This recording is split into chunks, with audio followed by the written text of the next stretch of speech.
নমস্কার বন্ধুরা, আমি মন্দিরা। আজ আমি সঞ্জয় সরকারের বাবা কবিতাটি আবৃত্তি করব। আমার আবৃত্তিটি যদি ভালো লাগে তাহলে অবশ্যই একটি লাইক, কমেন্ট এবং শেয়ার করে দেবেন এবং আমার চ্যানেলটি সাবস্ক্রাইব করে আমার পাশে থাকবেন।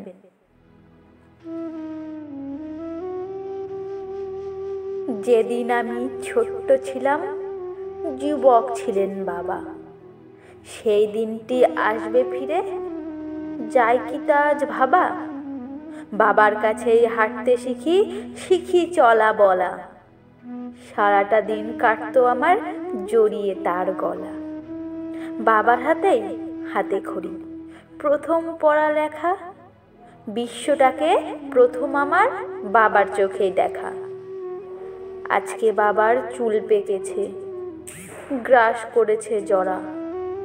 তবু বুঝি বাবা থাকলেই লাগে ভুবন ভরা। বাবা এখন চশমা পরেন, পার করেছেন ৮০। আজও তাকে আগের মতোই অনেক ভালোবাসি।